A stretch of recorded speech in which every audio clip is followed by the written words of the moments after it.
Hello, Angela. I see you posing. Okay. All right. You're looking lovely today. I'm sorry, my sleigh is too loud. I can't hear you. I love that. Yes. Spirit-led slay. I'm talking about that David slaying Goliath. Oh, slay, okay.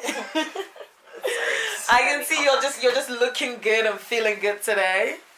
And we also kind of wanted to show off your outfit a bit. Plus, I just think I am slaying, the glory of the Lord can be seen. Hallelujah. The manifest glory of the Lord. Hallelujah. I'm intentionally turning around right now. So you can just get like in case a you're whole, wondering what's happening. The camera is not moving, I'm moving. Hallelujah.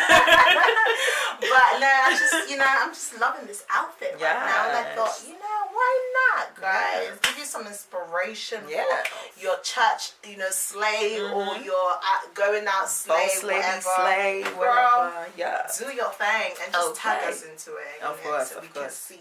Yeah. So,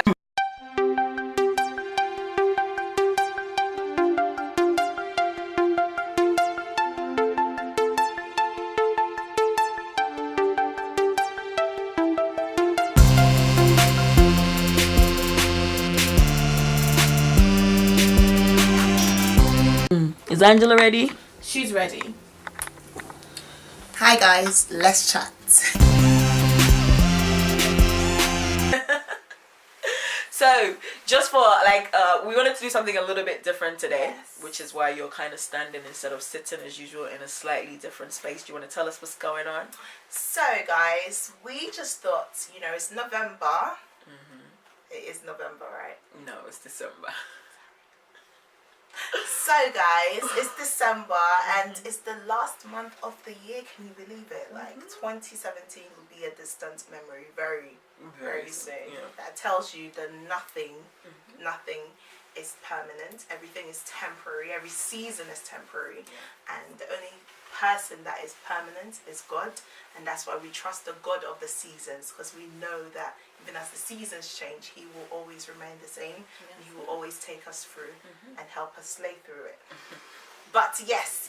So yes, it's December. We just wanted to do something different, and ta-da! So yes. So today we just kind of want to have a little conversation about how you, Angela, live out your purpose in your everyday life. So I guess the first thing really that I want you to get into is, what is your everyday life like, and how does your purpose factor into that? What is my everyday life like? My everyday life is work in the most sanctified way possible. It is work. So I'm currently in a season of work. The Lord has told me, the Lord said to me, I have 2 years of crazy work. Wow. So I'm just embracing that at the moment. So Monday to Saturday I'm working. Usually when I work 3 Saturdays in a month, so basically almost every Saturday. So when I'm working on a Saturday, I have Tuesdays off. So work means, I am a pharmacist. I'm what we call a locum pharmacist or a relief pharmacist. I work for a specific company, and what I do is I go round a set of pharmacies in an area, and I just cover and I go to help out and all that kind of stuff. So I'm not stationed in one particular pharmacy. So that usually means my rota is completely different. Sometimes I start work at 7 a.m. Sometimes I start at 11:30. Sometimes I finish at 5.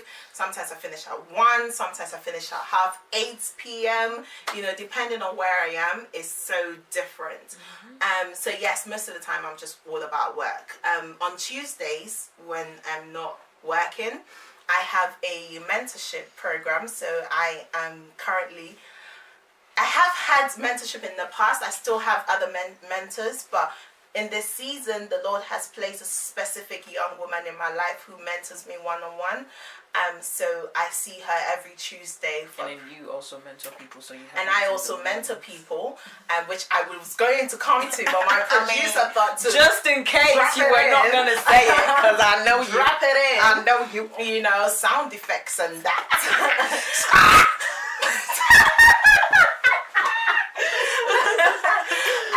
But yes, so I see her and then we just kind of talk through life. We explore purpose. We explore marriage, you know, singleness or anything. We just, whatever the Lord wants us to kind of explore, we just talk.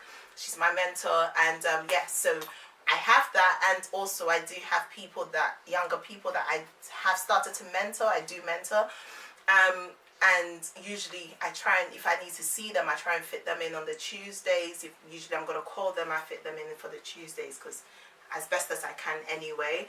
And the Tuesdays are also when I do my very in-depth studies of the words and prayer. Those are like my days.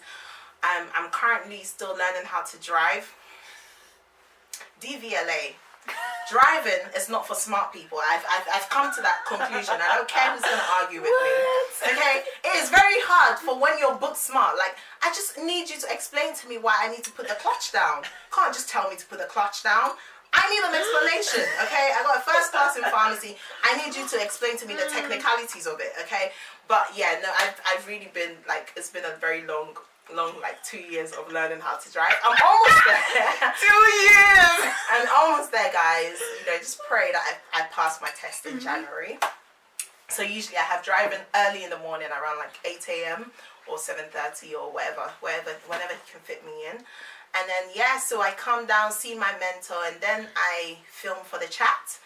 Or like discuss ideas with my producer, or do any shoots that we need to do. So all things the chat and other projects that we're working on all happens on Tuesdays. So my Tuesdays are pretty busy. Usually starts early in the morning and finish very late at night. And then I'm back to work on Wednesday, Thursday, Friday, Saturdays. Sundays I'm in church. Never miss church. Fellowship, you know, just get meeting with my people, my mandems, my girldems. It's an amazing time. So yeah, Sundays I'm in church. I try and rest Sunday afternoons, but you never know what's happening. Sometimes the girls just want to go out and eat or have events or whatever. And then I'm back to work on Monday. So yeah, that's kind of my skibbity pap life.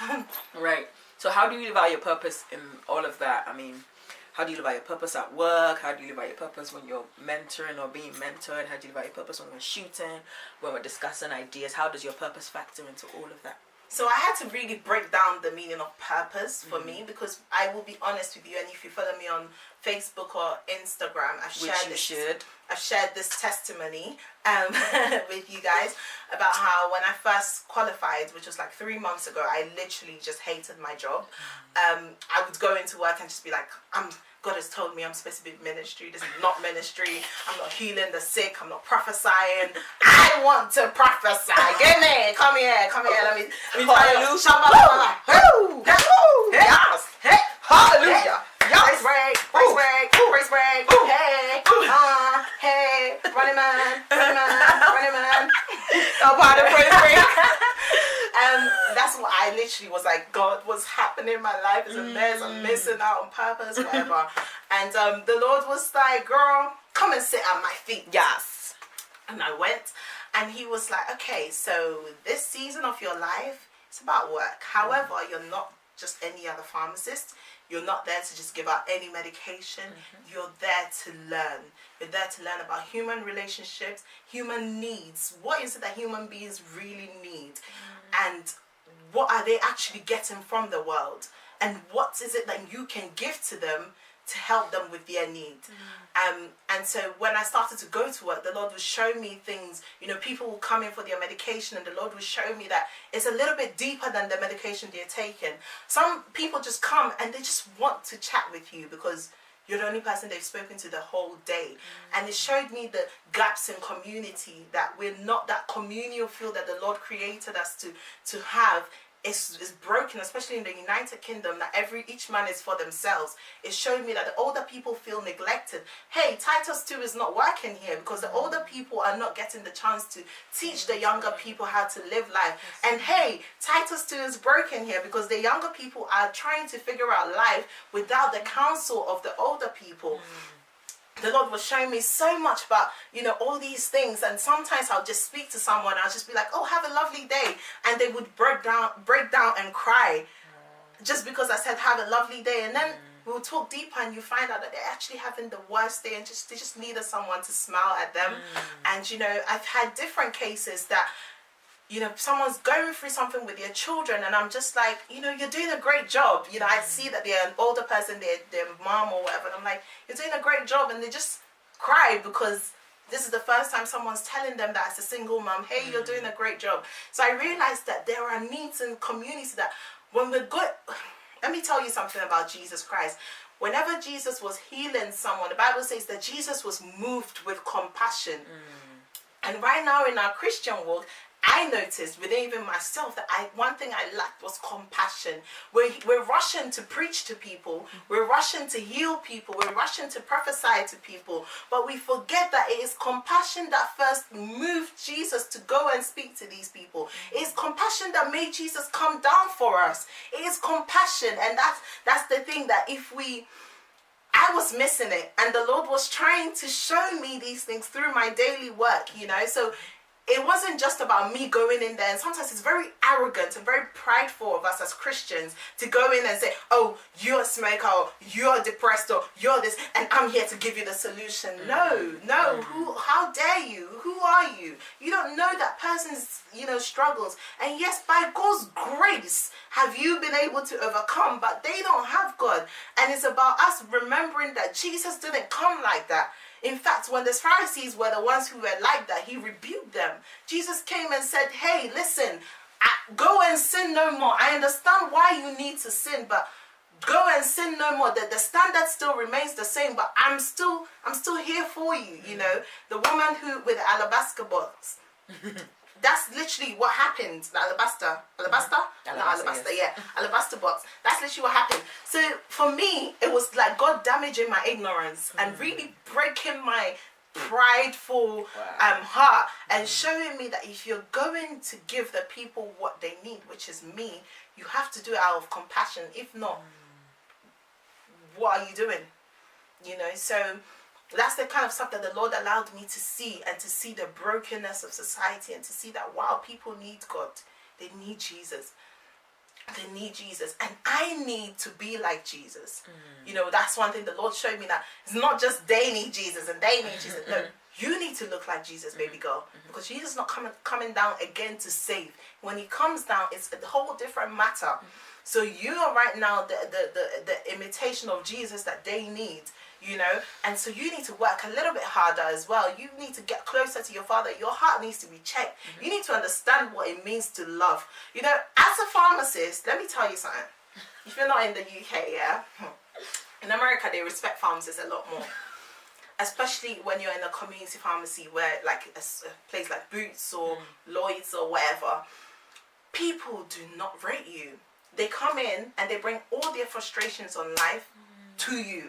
And they come like, I want to speak to the pharmacist. I want to speak to the pharmacist, like with attitude. And so many times I come out and I'm like, right, so are you ready to kill me now? Can you just give me a second to just breathe before you kill me? And then they start laughing because I'm like, man, give me a break. I just dealt with that one. And you know, my patients, they start laughing because I make it into a joke. But people are ready to fight you. And you learn to be patient. You learn to see through their hard body attitude and their frustration. And you learn to see the heart behind the man or the woman. And you give them the answer that touches the heart. You know, or you're just happy. You're just like, right, I get you. I understand you. You know, that this is what you're going through. Anyway, not to talk for too long, but that's one of the ways that the Lord has been showing me my purpose in the workplace, you know. And I really had to do it, just come. I had to go to him and be honest with him about my frustrations. You know, I went to him and I said, God, I don't feel like this is what I'm supposed to be doing. I didn't go and be like, you know, Lord, you know, I'm so thankful for this position. And I just really, I'm slaying through it, Lord. Yeah. And hallelujah.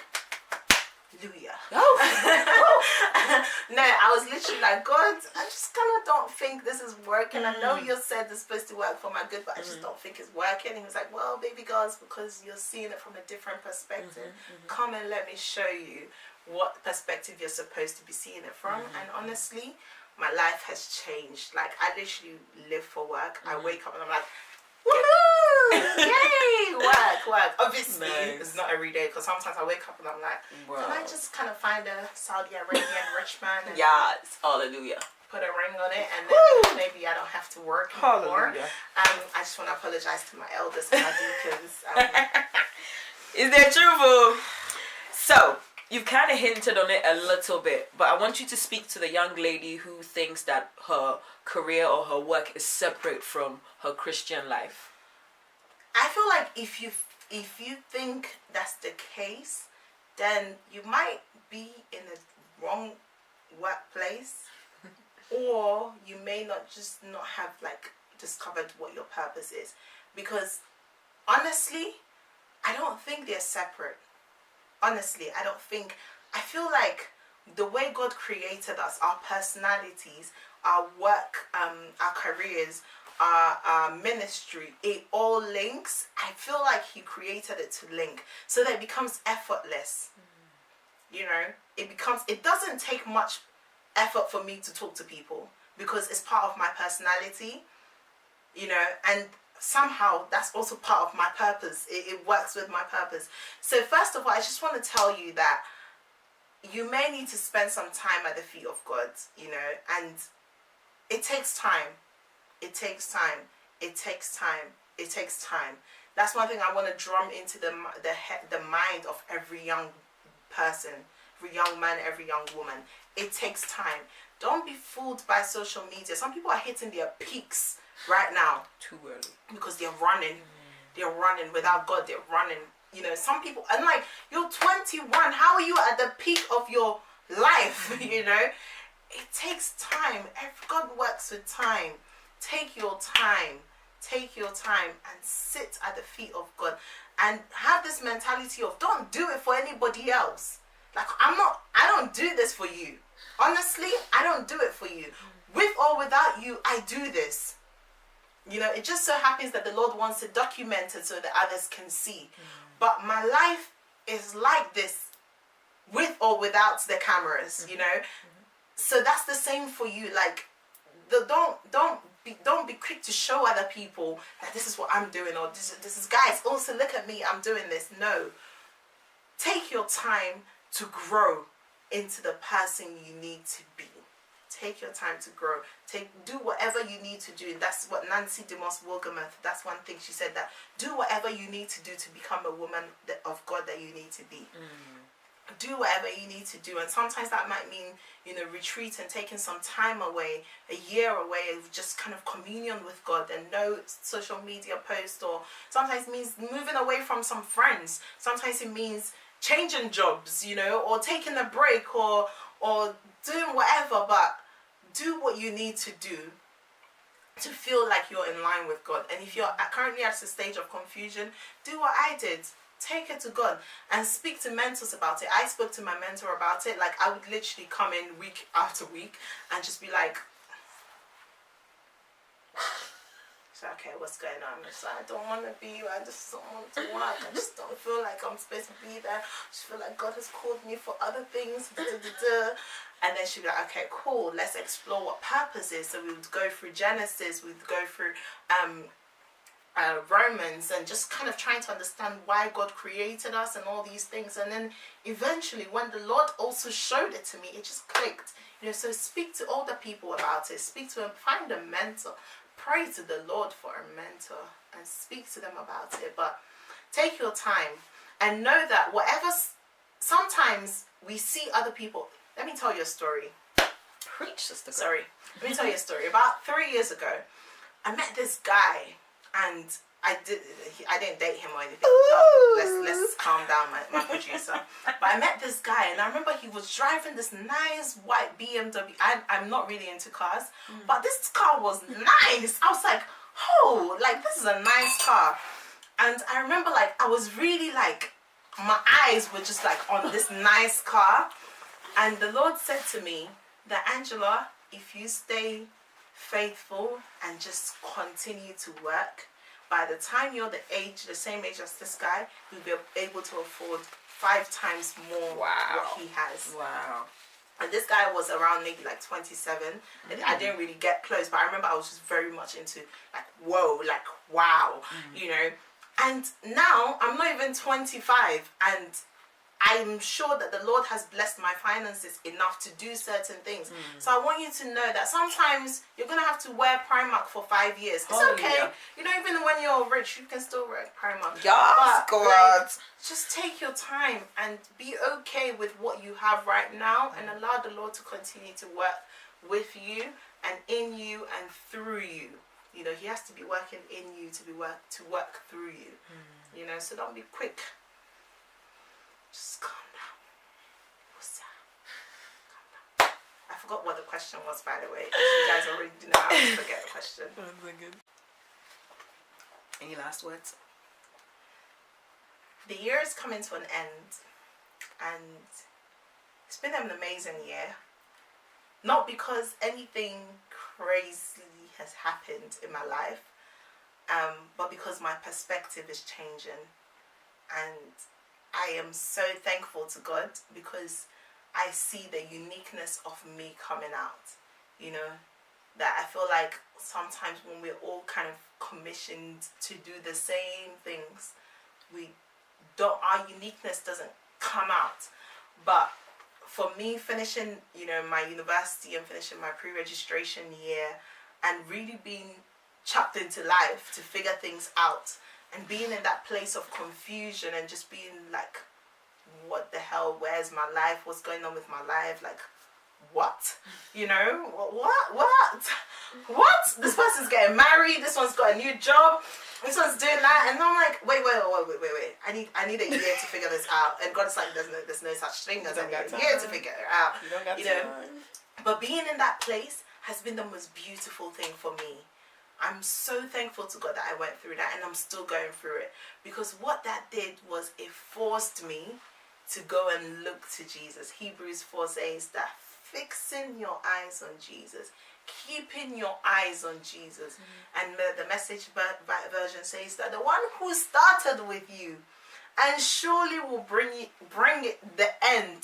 to the end, keep your eyes on him. And you know, that keep is not a one-time thing. It is a consistent, continuous thing, that continuously keep your eyes on him.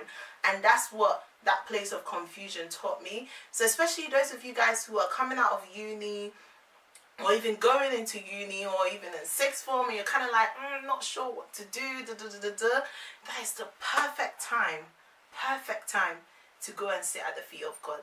You know, get comfortable there. This is probably going to sound like our anthem here, but please learn to get comfortable at the feet of God, and he will just do what he needs to do. He will help you change your perspective. He will help you to focus on him, on the things that matters. And eventually, without you noticing, you start to grow and mature and glow. And people just kind of like are like, oh, is that the new Fendi Beauty? Yeah. You know, Fendi Beauty? And you're like, no, it's just, you know, it's the glory of God. Glory of God, yes. And the contour of life. And the highlight. You know, just popping. But yeah, as you walk into 2018, we just want to encourage you to continue to fix your eyes on God and be consistent. 2018, the word for you is consistency. Consistently love the Lord truly. That's the word. Consistently love the Lord truly. Consistently. If you're so used to saying every year, God bless me, God do this for me, God do this for me, I want you to try and change your tone a little bit this year. Say, God, help me to consistently love you truly. God, help me to do something for you. Let's switch the board a little bit. Instead of you doing, God, bring me marriage, God, bring me this, God, bring me this, God, bring me this. God, help me to be what you want me to be, the child you want me to be, to walk the way you want me to walk, guys. And let's walk let's walk the talk we like to talk. Let's walk, because we like to talk, you know, let's live the preaching that we like to preach. Because we like to talk, but can you walk the talk? Can you? Yeah, because that's when it gets real challenging. So let's walk the talk we like to talk. Bars. And let's live the preaching we like to preach. We're rushing to preach it, but can you also live it yourself, you know? So that's just my word for you guys. And I just want you to know that we love you. Yes. And we've got amazing things coming your way. So please, please, please keep subscribing, keep sharing, keep sending us amazing messages. You know, if you're blessed by this, share it with a friend, or just let us know. Just write it in the comment below, blessed, or just be alone. I get you, girl. Yeah. I get you, boy. Yeah. You know, I get be. Just be. I know what you're talking about. But let's do that, and together, let's live out the beauty of the gospel together, so that the name of the Lord will not be mocked, so that many will see us and desire to be like us. And when they come, we'll point them to the one who has started with us, showed us mercy, graced us with love, overwhelmed us with immense love, and made us the beauty that you see today. So from my heart to yours, and from our home to yours. I'm Angela, and this has been The Chat with Angela. Peace out. Peace out.